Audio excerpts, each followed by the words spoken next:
This podcast is part of the Sports History Network, your headquarters for the yesteryear of your favorite sport. You can learn more at sportshistorynetwork.com.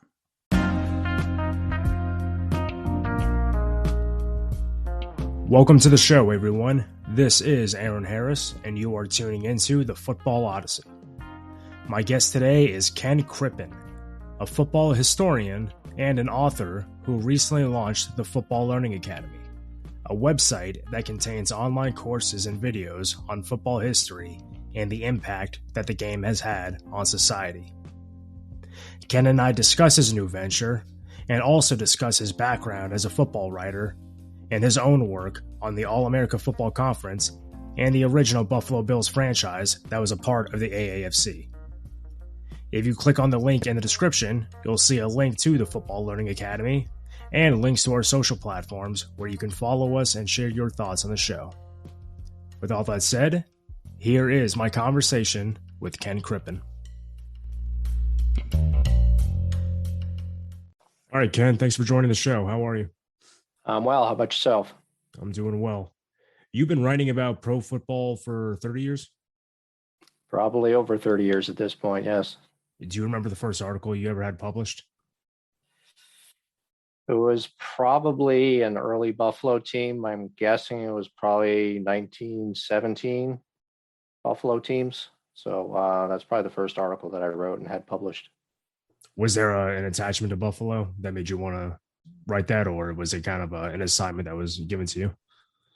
I'm originally from the Buffalo area, so Buffalo football definitely interests me, and I just kept digging deeper and deeper into the history and prior to NFL stuff, prior to 1920. So just kept researching, and the more I researched, the more I enjoyed it. Are you a Josh Allen fan? Absolutely. Yeah, it's hard not to like him now. That was a crazy. Yeah. I mean, obviously, everybody. I think you touch on this in some of your work about recency bias, and a lot of people think that divisional game was the end all, be all of games. I think maybe within the past 10 years, maybe that's fair to say, excluding Super Bowls. But yeah, I think that was definitely one for the ages. Although I think there's going to be more great games from him to come, because I haven't seen all of his games, but I'm seeing a few because they're on TV a lot more now, and I'm really excited about like his future in the league. Yeah, I mean, he's absolutely continuing to improve year after year, and I would have to say that the playoffs this last year were just absolutely incredible. There were so many great games, so it was definitely fun to watch. And since you have a lot of the young quarterbacks now, I expect we're going to see a lot of that, like you said, going forward. Did this year feel at all maybe more competitive than some of the recent years? Yeah, I would probably say so, because I don't think there was really any team that was truly dominant. You were pretty much going down toward the end of the season before things were locked up. So I definitely think it was more competitive. And when you saw the playoffs too, I mean, sometimes there were blowouts in there. We weren't seeing that this year. So a lot of really close games going to overtime. So I thought that was a really good competitive year. Yeah, it seems like the biggest blowouts were the ones with the wild card, where they had that extra team come in that they had no right being there. Like, I'm a Steeler fan, and like that game was pretty much over before it began. Right. Yeah. It's one of those things where the more you add playoff teams, then the more you're going to see that type of stuff. So leave it just the cream of the crop, and you'll probably have more competitive games. Whenever you watch something like that, those playoff series, do you immediately think of like historical context? Like, this performance reminds me of this performance from that quarterback, or this game has a similar flow to maybe some other games you would see in the past? Yeah, I would say so. I mean, I watch a lot of old game film, so you do see some memories of games. But yeah, I mean, it's one of those things. Whenever you see a great game, it's something you're always going to remember. So I definitely love watching it. Was your fascination with football history something that came on later on in life, or was this something for you that had developed right when you started watching? No, it was something that was later on, as I had more time to start investigating things. This was pretty much middle of college, toward the end of college. That's when I started really digging into it. And then once I graduated, then I really started focusing on football history and researching it and writing about it and stuff like that. So I would say it's a little later in life, but not real late in life. Were you investigating more of the players from the time of your era when you were really young? You may not remember, or did you always have an interest in turn of the century football and a little later? I would say it started with just investigating the Buffalo Bills, being originally from Buffalo, and then going back in history and then starting to see some of the other teams, some of the other cities where they had teams, especially ones where the teams no longer exist. Rochester and Tonawanda. Tonawanda is a suburb of Buffalo, and Rochester is not too far away from Buffalo. So then things just started expanding out from there, how the NFL formed, and then just starting to dig deeper and deeper into the history prior to the NFL and how the game formed. And so it's one of those things where the more I did it, the more I wanted to dig back into history and truly see how the game was formed and how the game was played prior to the NFL. Were you relying more on books you got from the library back then, or did you have bookstores that had a pretty good selection for those kind of research projects? There were some books out, not as many. There were more encyclopedias at that point. But I would say it's probably digging into old newspapers. Just going into the library, going to the microfilm room and just, digging through those old newspapers and reading game accounts and stuff like that of the older games. Yeah, that's kind of like a lost art because I use newspapers.com and I can't Hmm. even imagine having to go to a library and have to, go through the whole process. But I'm sure that's what made it very rewarding. Yeah, especially when you're digging through looking for a specific piece of information and you finally find it after hours of your eyes getting crossed staring at that microfilm machine. So yeah, it's definitely uh, an interesting thing and requires a lot of passion to do it. But like you said, there's a lot of online newspaper archive sites that make things a lot easier. You don't have to travel to those libraries. You don't get kicked out when the libraries are closing. So it's definitely helped out by having a lot of those newspapers digitized. What part of football history do you find the most fascinating? I mean, do you look at the institutional history as something that you take to a lot? Is it the X's and O's? I mean, do you kind of think of it in that vein, or do you just really enjoy the entirety of the game's development? I really enjoy the entirety of it, especially like the older history, especially if you're looking at 1920s. Prior to that, also 1940s is something I'm interested in. But looking at the players as well, I've done historical pro football scattering reports, analyzing some of these older players and putting together scattering reports on their professional careers. So, that gets into the X's and O's, gets into, what is, the responsibility of each of the positions and, being able to grade a lot of these older players that most people nowadays probably have never seen or sometimes never even heard of. But to try to bring back that history and to talk about those older players and really let people know how good they were, to me is something that's important. Are you a big Paul Zimmerman fan? I am a Zimmerman fan. Did have a chance to talk to him before, and yeah, he's obviously an incredible writer. Knows his stuff, and unfortunately, he's passed away, but he did leave us a lot of his writings. So it's a good thing that we still have that. Yeah, the Thinking Man's Guide to Pro Football is a book that I revisit every couple of years, and it has a lot of those older draft cards and the rating systems. Mm. So yeah, that's always Yep. interesting to look back at. Yeah, Someone, Bob Carroll had a pretty good book too. When the Grass Was Green, I think is what it was called. mm, Um, that was another excellent book where they're really diving into older teams, older players, and talking about the game itself. So anything written by Bob Carroll is something that people should definitely read. yeah, I'll check that out. There's also another one too, Iron Men by Stuart Lasseter. I don't remember the last name, but that's the name of the book, Iron Men, about a lot of the guys who played. I don't know if it goes back to the 1920s. I want to say it does, but definitely the 30s and the 40s and the 50s. They Mhm. have a lot of like character profiles. Yeah, anytime you're talking about Iron Man, those guys that played both ways back then, even on special teams as well, full 60 minutes, they were tough. There's no doubt about that. Yeah, I wish we saw more of that. I think the only person I remember in my lifetime that did it on a consistent basis was Troy Brown. Mm-hmm. And Julian Edelman did Yeah. it here and there, but it wasn't anything drastic. Yeah, and usually you're not seeing that as a full 60 minutes. They still switch out rotations with different schemes and stuff like that. To see somebody play a full 60 minutes, yeah, I don't see that ever happening again. Yeah, unless someone starts a new football league where that's mandatory, like an Ironman Yeah, league. yeah, and I would say with the size of the players nowadays, they're not going to be able to go full speed with their size for a full 60 minutes. So I would worry about whether they're going to end up getting hurt trying to do that if they pull back a little bit.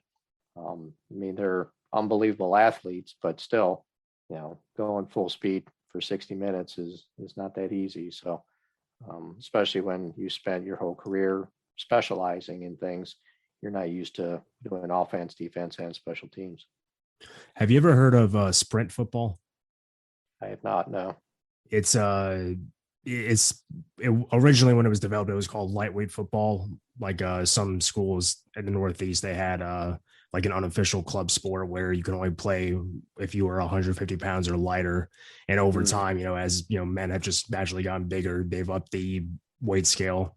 I think now it's 178 pounds, but you'll have defensive linemen who are just as big as the defensive backs. So it's like if you have a running back that breaks out, you'll see the nose guard that's running 40 yards downfield to tackle him. And they called it sprint football because they wanted to kind of capture the essence of the game, how it's relying on quickness and speed. But yeah, and there's only a few schools now that play it. I mean, Army and Navy have a team. Cornell, I believe, has a team. University of Pennsylvania.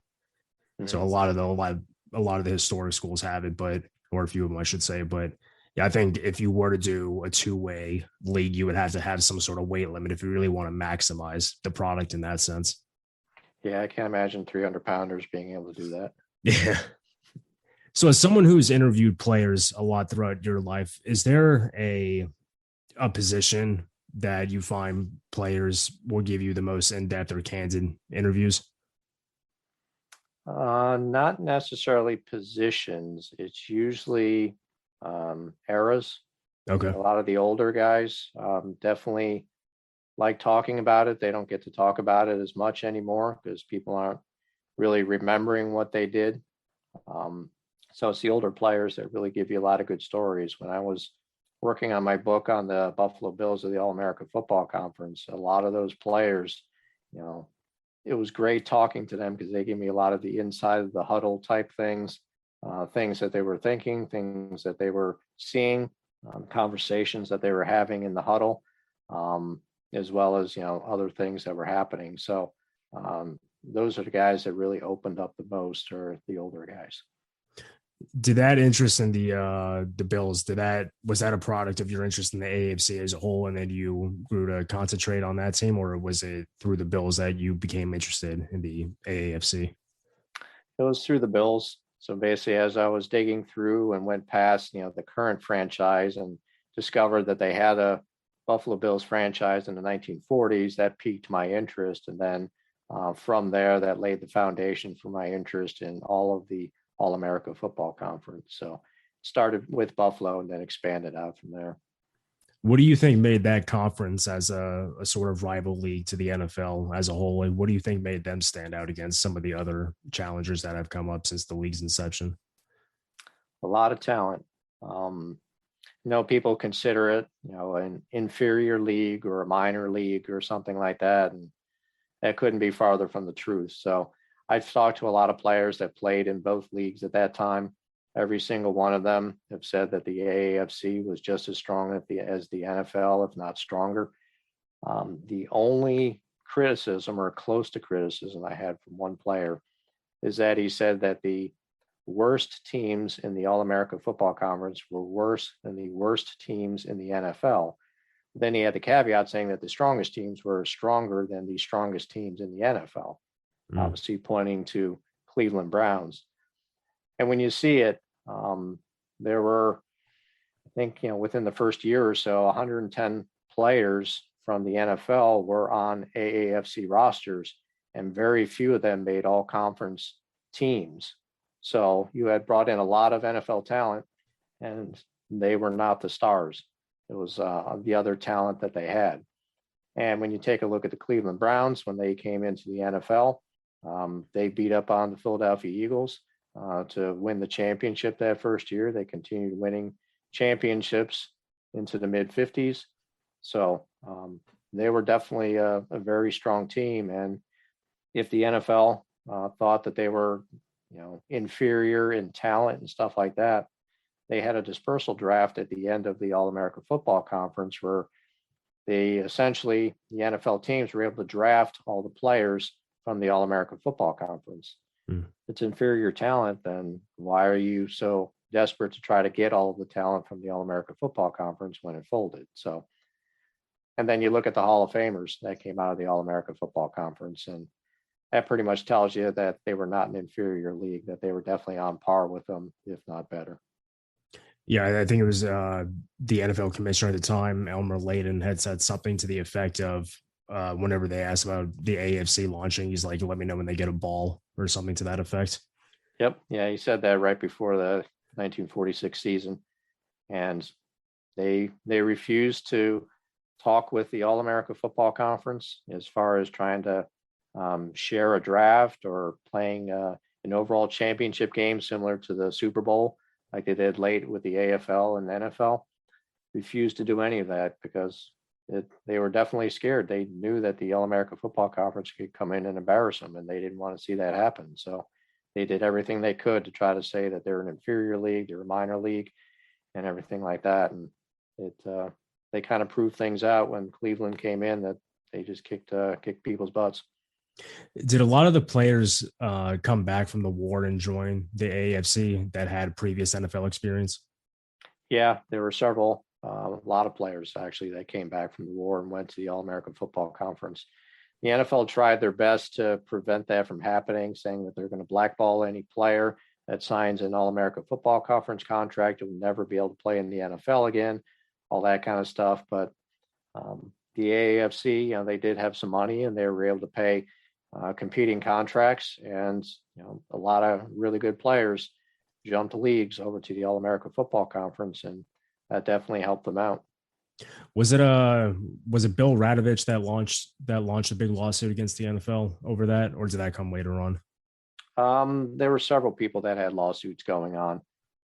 Angelo Bertelli is another one that was famous. So yeah, there were several going on at that time, and they all kind of settled within the 1946 season that, they realized that we're spending a lot of money on lawyers and we're not really getting anywhere with this. So they kind of settled those lawsuits, and people were able to sign with the teams that they wanted to play with. And where do the Bills kind of rank in the echelon of the AAFC? They were one of the more competitive teams, right?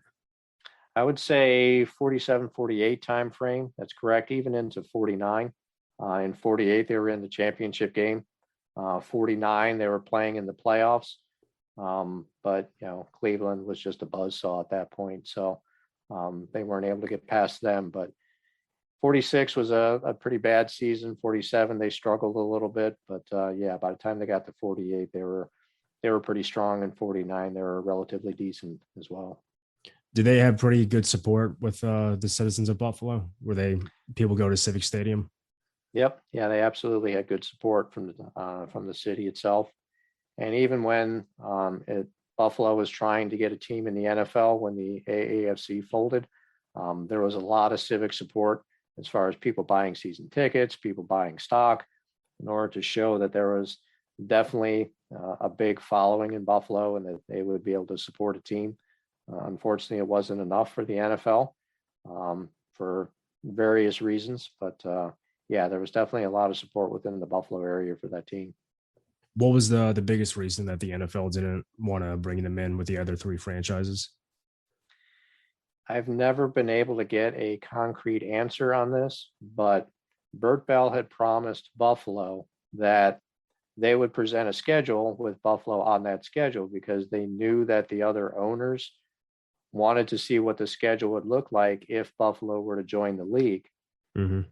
Bert Bell never presented that schedule when it came up for a vote. So as a result, it got to Dan Reeves, who was the owner of the Los Angeles Rams at the time. He said, well, I don't see a schedule, so I can't vote yes for it because I have no idea where my team's going to play. If it's going to be constantly, crossing the country, it's not going to be financially viable. So that schedule was never presented, and therefore they got a no vote. Since it had to be a unanimous vote, Buffalo was out.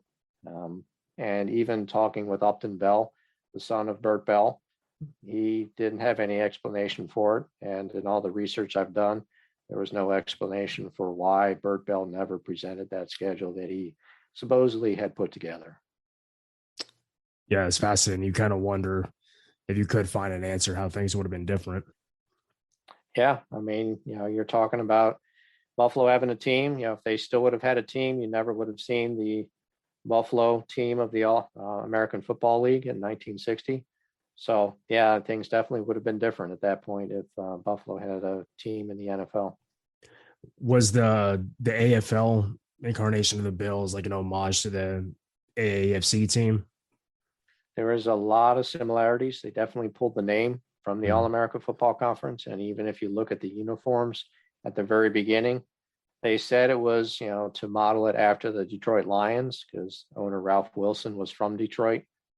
But they also look shockingly similar to the uniforms that were used by the Bills of the All-America Football Conference. So could have been a little of this, a little bit of that, but the name itself definitely came from the All-America Football Conference. Do you think the uniforms that were selected in the AAFC were based off Detroit's uniforms?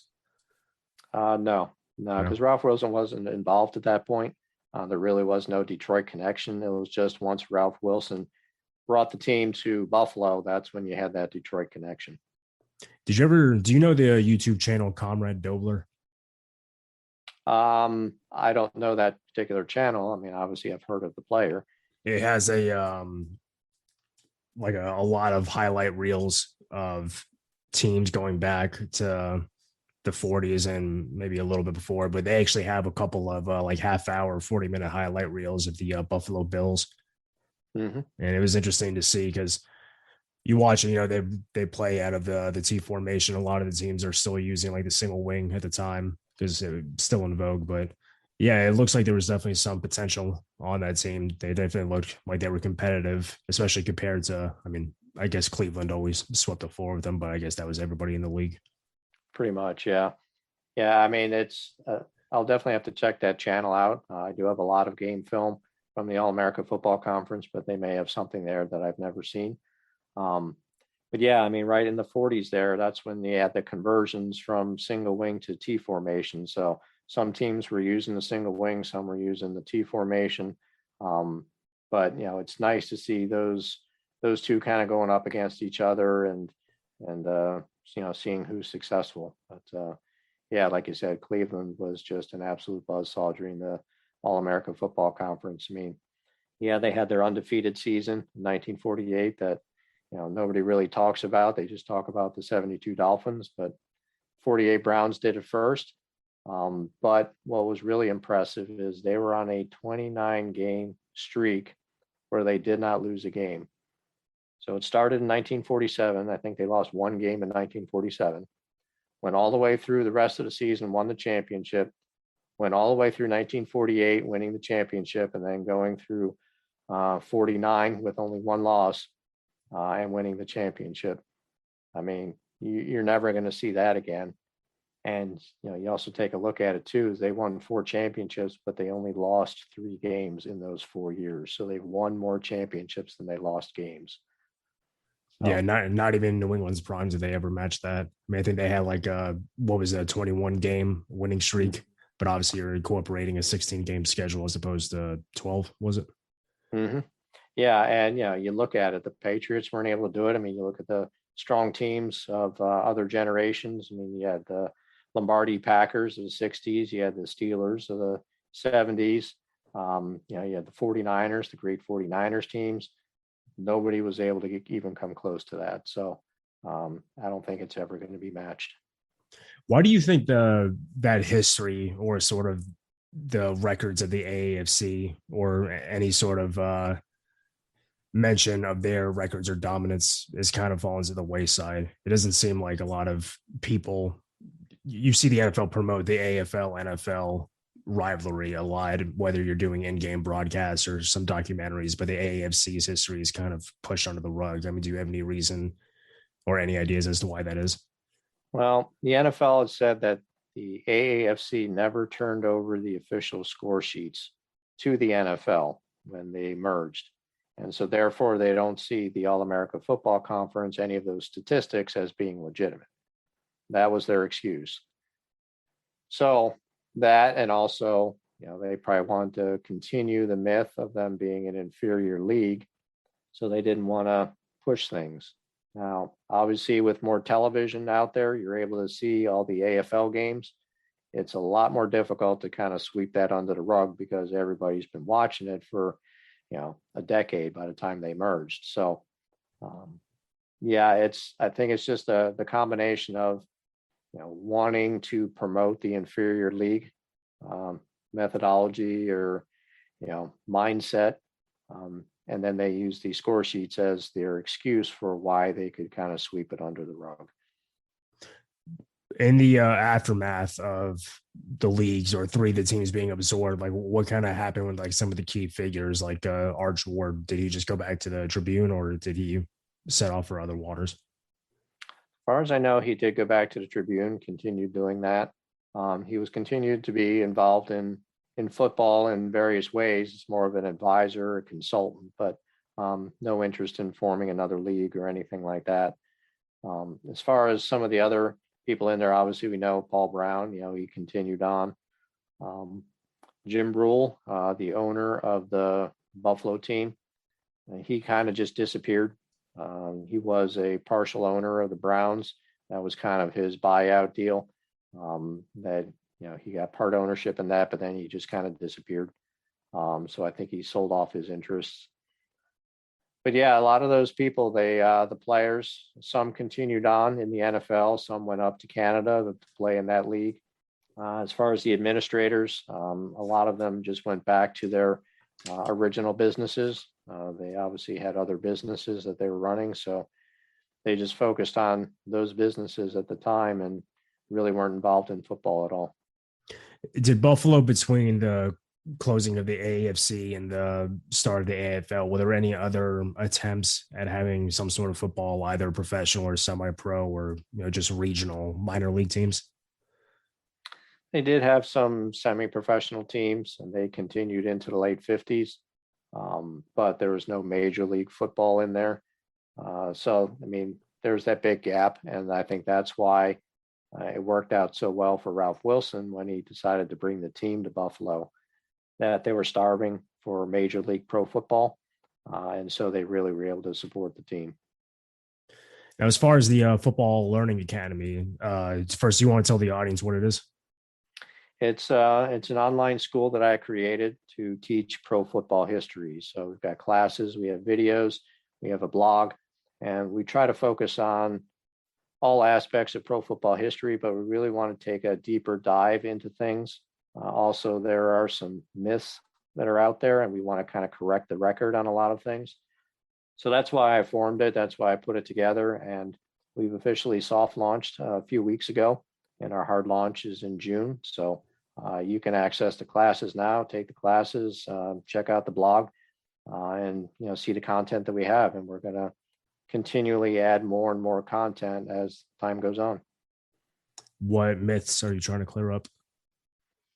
Well, I mean, there's some things on, say, no pass games. The Cleveland Browns, when they came into the league, they beat up on the Eagles pretty good in their first game. And then the second game, there were no passes, at least according to the box score. But there actually was a pass that was attempted, but it was negated by penalty. So it's to dive into those types of things. There's a class that I'm working on right now on the first black quarterbacks, and the history isn't 100% correct on who the milestone achievers were, who were the real trailblazers. Some names have come out, but they really haven't told the full story. And so I'm diving deep into, who was a quarterback, when they were a quarterback, when they started, things like that, so that we can have an accurate record of these men that were trailblazers. Does something like that get complicated when you look back at the way football was played back in the early 20s with a single wing, where the quarterback wasn't necessarily the one that took the snap? If anything, he was more of a blocking back. Yeah, that definitely makes it more difficult. You to look at someone like Fritz Pollard. He was a tailback, and the tailbacks are the ones who were mainly throwing the football at that time. So, yeah, it comes down to, when you're asking that question, who was the first black quarterback, what are you really trying to say, or what are you really trying to find out? Are you looking at the first black pro player to throw a pass? You looking at somebody who came in and played the quarterback position and was throwing the ball? So that's the type of stuff that we try to investigate in that class and try to clear it up to make sure that people know, exactly how football was played, the different positions, and who was doing what. Have you ever thought about in the past trying to teach a class in pro football at a university? That's definitely one of the goals that I have with the FLA, is to be able to put together classes as if it were a college curriculum. I'm working on a flagship class right now for that.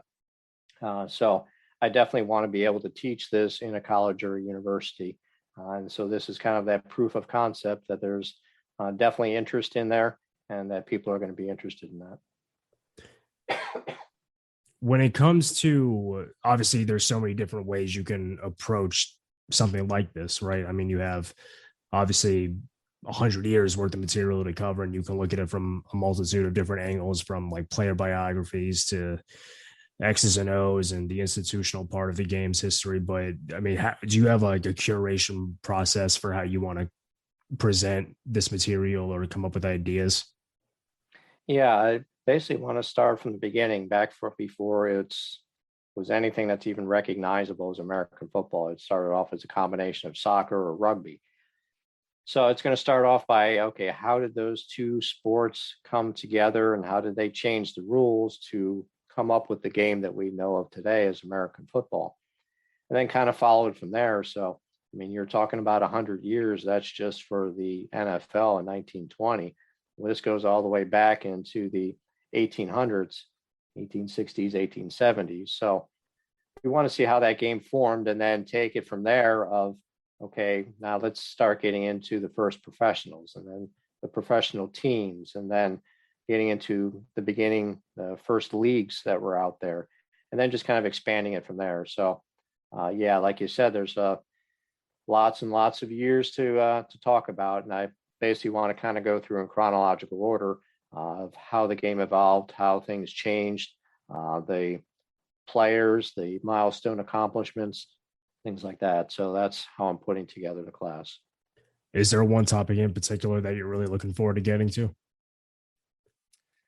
I would say the 1920s, really focusing on that, because people are saying that this is how the NFL formed. And I want to go into more detail on that, make sure people truly understand everything that happened and all the struggles that they went through the 20s and 30s and 40s to get to the game that we have now, which is something so big there's no way it can fail.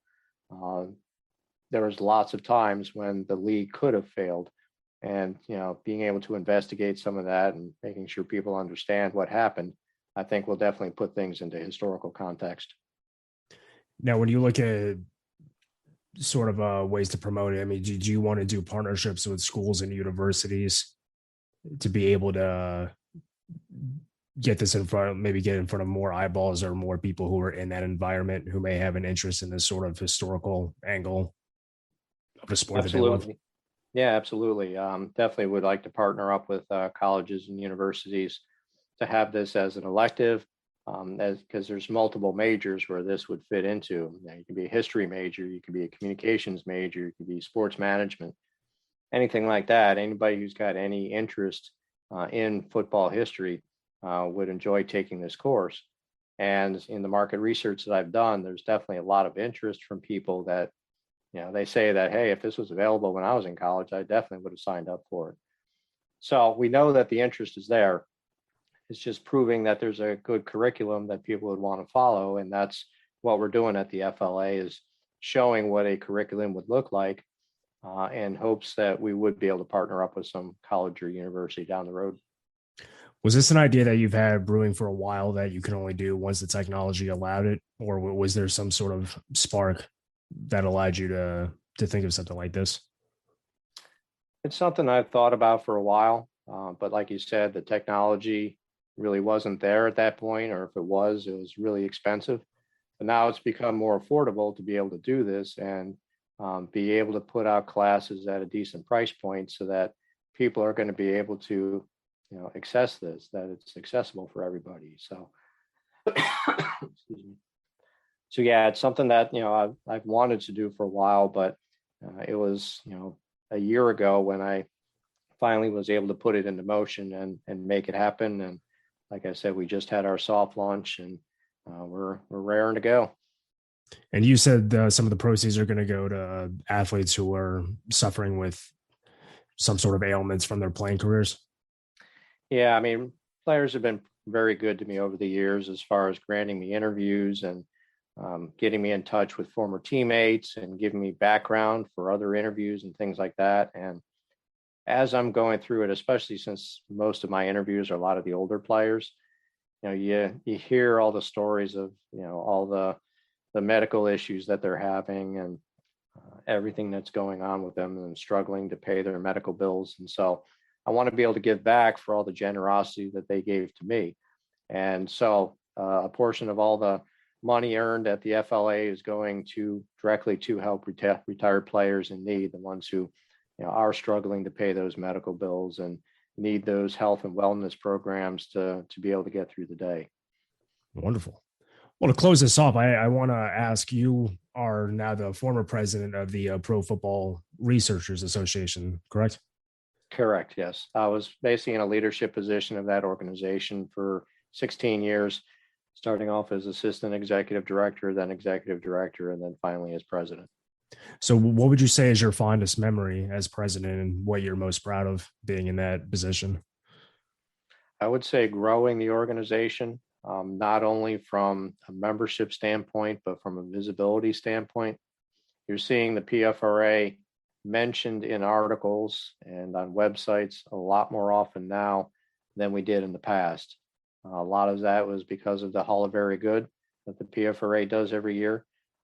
So teams themselves are actually writing articles about it when one of their players gets inducted into the Hall of Very Good. We're getting Hall of Fame selectors that are writing about it. So I'd say that increased visibility and increased support for the organization is something that I'm pretty proud of. So you're like the Pete Rozelle of the Pro Football Researchers Association.